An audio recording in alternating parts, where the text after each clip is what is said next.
knowing the needs that you talk about in the program, homework challenges their need for power very much so. And it basically is their need for competency. Hi, Rachel. Hi, Marcela. I'm very excited. I always say I'm very excited, but yes, I'm excited. Oh, I am too.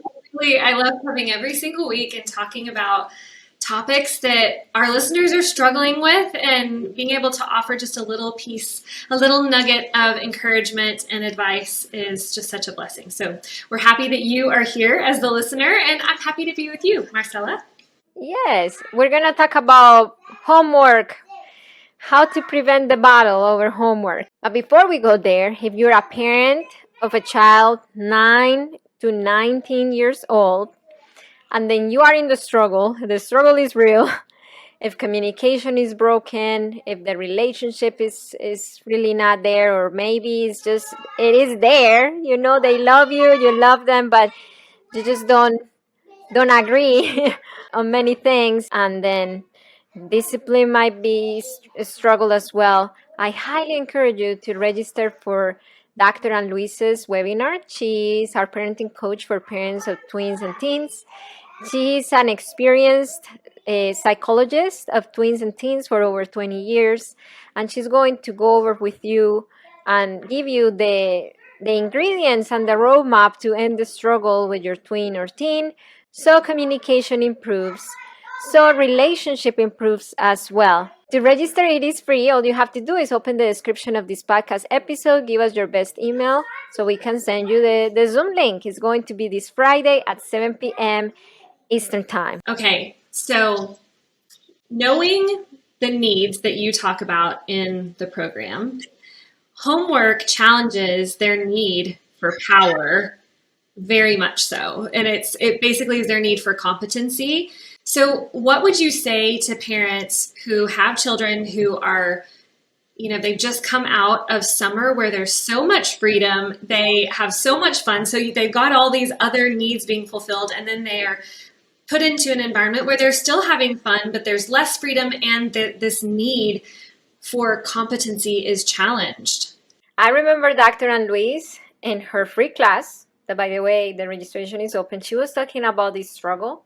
And then she was saying that one of her clients, that was the main struggle, that her daughter didn't want to do homework. She didn't even want to attend to the Zoom classes. And then the teacher put her in a reward system, and that didn't work. Matter of fact, it kind of made things worse. And then the parents, they started taking the phone away and other things away. And then the child just no, it didn't work either. And then they looked underneath her behaviors with the help of Dr. Ann Luis, because every behavior communicates a need. And guess what it was? She had a big pimple on her nose, and she didn't want to be seen on camera by her classmates. As someone who has struggled with acne for over 20 something years, I can so totally relate to that. And, it's so interesting whenever we really dig behind the behavior, there's always, always, always a deeper reason. I remember in my own middle school years, I don't really remember even middle school and even into my first year of high school. I had always been a really good student, but I got to my freshman year of high school and I failed, I believe, 2 classes for the whole year, failed enough throughout the year that I had to take summer school. And I remember always thinking that summer school was for the really bad behaved kids that weren't good at school, or I don't really know where I came up with that, but I just thought I don't fit in here. Why am I in summer school? But my parents had divorced just a year and a half earlier. It was a very nasty divorce. My parents had both remarried, or I think at this point my mom might have been dating, or she may have just married my stepdad. I can't remember exactly. But there was a lot of stress going on at home, and I didn't even really know that was affecting my schoolwork. I didn't really link it to. And looking back at that now, if any any adult in my life would have come to me and said, hey, can you tell me what's going on?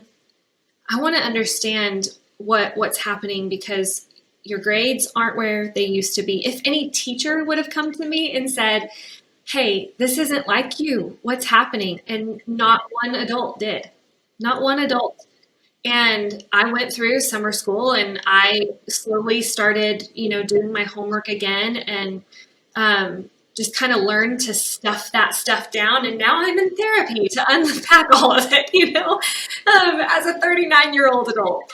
But it makes me think, like, if someone would have just come to me with understanding and said, hey, I can tell that you're struggling with your homework. There's got to be something more going on. Do you need somebody to talk to? Do you need somebody to help you through this? It would have changed everything for me. Yeah.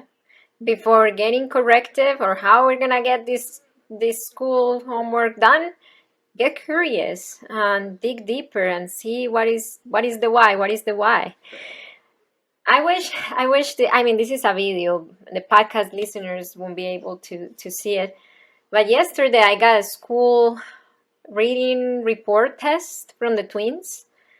And one of my twins, he failed the test. It was a phonetics test. So he's below average.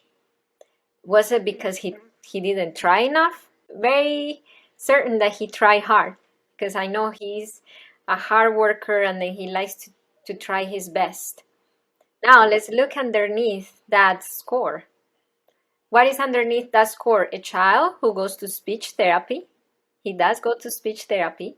A child who has orthodontic devices inside his mouth. They are expanding the roof of his mouth. And of course, all that needs to contribute for him to fail a phonetics test. Yeah. How did he feel? Did he know that he failed? Does he understand what that means? And I know you, so I know that you do handle that with understanding. So I'm just curious, like, how you did handle that with him and what the conversation looked like. So the conversation was very simple. We told him that he's learning. He's not, for us, he's never failing. He's just learning. He's learning. And I think those public school traditional education is a little unfair with kids, because they put them in a box of a benchmark of this is the average, but they're comparing him to other children who do not have speech therapy and devices in their mouth and the roof of their mouth is expanding and all those things. So we need to be aware of that. But when it comes to the conversation with him, it's always like you're learning, you're doing your best, and that's what it matters, that you're doing your best and you're gonna keep learning at your pace. And I can imagine for him that feels very safe and comforting. I'd love to know how he responded to that conversation. Oh, he went to his little bookcase and then he got as many books as he could hold in his little arms, and then he started reading and reading. I'm like, more like if when you read because you want to read, okay? Like, learning is just a process. So I was helping him process and understand that a failed test doesn't mean that he needs to do more to reach this standard, because it just creates a lot of anxiety. People who are always trying to work to reach standards of what the society places on them, and that's not healthy. That sounds like me. I did that. I do that. That's exactly what I'm sitting here thinking, that so many of us, especially in our group coaching, this comes up a lot in our advanced mentorship. The pressure to perform, I think, stems from the school environments to some degree. I think it can stem from home environments as well. But for many of us, those traditional environments in our home were similar to the environments in our school and the environments in our workplace. And there has been our whole lives this pressure to perform. and to reach a certain bar and reach a certain standard. And essentially what you're doing for your son in this situation, and I'm sure in every other situation, is to let him know that his acceptance and love and value is not based upon his behavior. It's not based upon his performance. And his capabilities is to tell them, to let him know that he's already capable. That's right. He doesn't need to do anything to prove his capability. And a score doesn't say anything about that. Yeah, absolutely. And it might be hard for him to comprehend at 6 years old, but I'm just gonna keep telling him and telling him and telling him, and hopefully my words are louder. So Thomas Edison, who invented the light bulb, said, "I have not failed 700 times. I have succeeded in proving that those 700 ways will not work. When I have eliminated the ways that will not work, I will find the way that will work." Wow. Love that thought process in relation to teaching our children about failure and success. Like, you're not failing. You are successfully finding ways that don't work, right? So every time you identify those things, you are one step closer to finding what does work. And that's what's going on for your little one, that if he wants to read his books for fun, that's going to help him, Right. But not out of anxiety that he needs to reach a certain bar. Yeah. And that leads me to think something, and it flew my mind. Like it went through my mind when I saw that test. The first thing that when we parents see failed tests or not done homework, more than thinking about like, oh, they're not doing this, like they're failing, is more like it came to me, Marcela, what are you doing wrong that he failed this test? Oh. And I'm sure a lot of parents relate to that. Yeah. Because we as parents, because we grew up in this traditional system, we have those bars and expectations for us as well. So if our children are not reaching it, it's because there might be something in me that is not like that is doing something wrong, so they would not reach it. Like if they're not reaching it, I'm not reaching it. Right.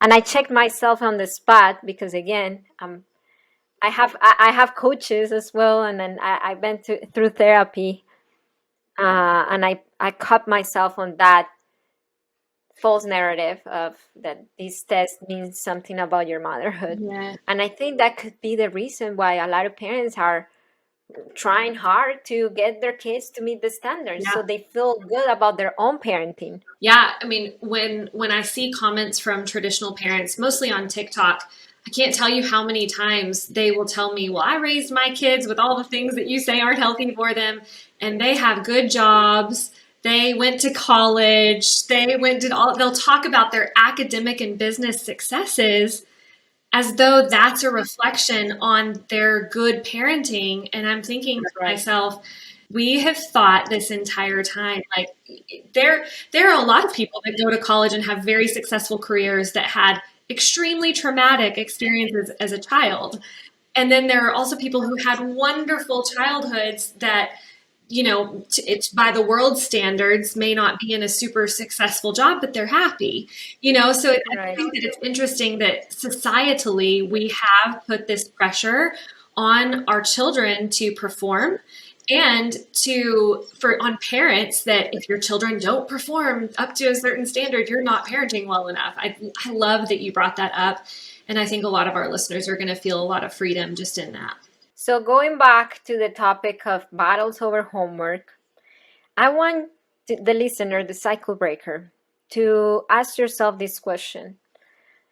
Am I battling against my own expectations of my children needing to reach this bar? Because if not, then I feel like I'm failing as a parent. Or what I'm doing is really to help my children succeed. Yeah. So for the parents who are really struggling right now with their children, get them to do their homework, to help them when they feel that incompetency rising up because they're in a new school year, new challenges, what would you say to those parents? What little nugget of encouragement or of advice could you give those parents? Number one, find a reason Dr. Ann Louise in her free class will help you unveil the reason. Number 2, once you find the reason, then set up a Leo plan to help this child. So my son, he failed his phonetics test because, of course, he has an orthodontic device in his mouth. He goes to speech therapy. So for us, the plan right now is not for him to pass the next test, but to keep working on his speech therapy and for him to keep going in his treatment, progressing in his orthodontic treatment, and hopefully that would take us to the other side.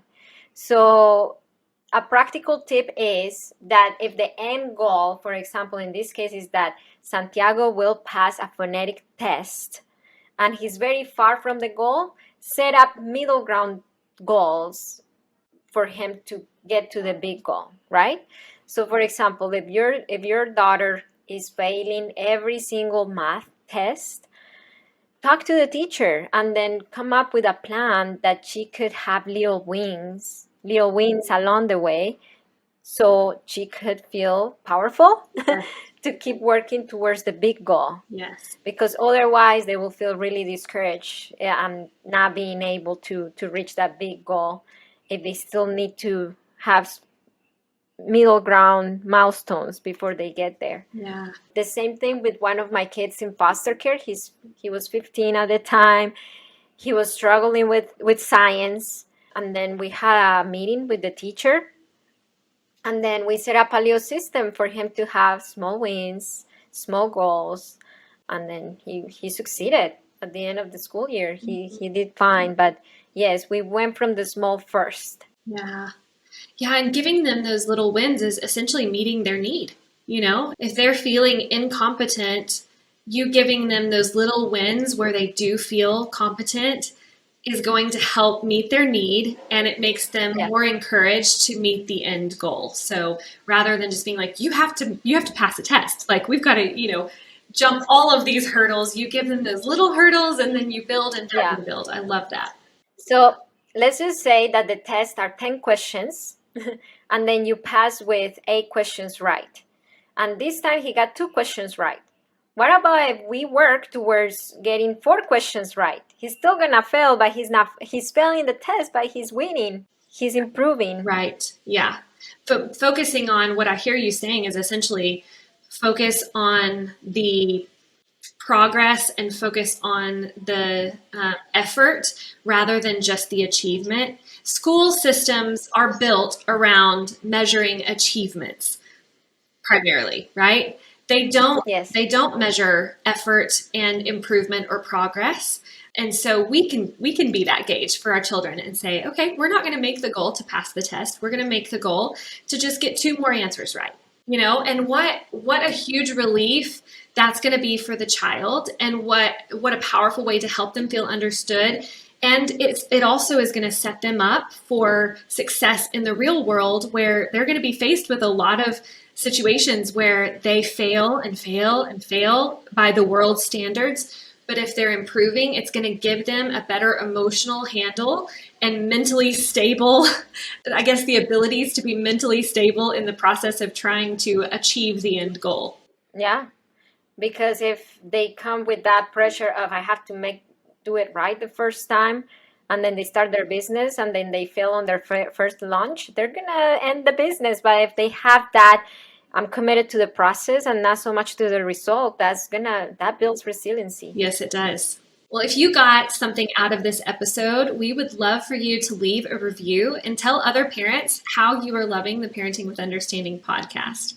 If you are not following us on social media, you can find us on Instagram and TikTok at High Impact Club and at The Considerate Mama. And if you are a customer of HIC Parenting, meaning you have any of our products, you can also join our private Facebook group, the HIC Cycle Breaker Community, where we have almost 1,000 parents who are there to support one another. They ask questions in there and get support, and it's just an absolutely amazing environment. And don't forget, it only takes understanding to break your cycle. We'll see you next week. Bye. Bye.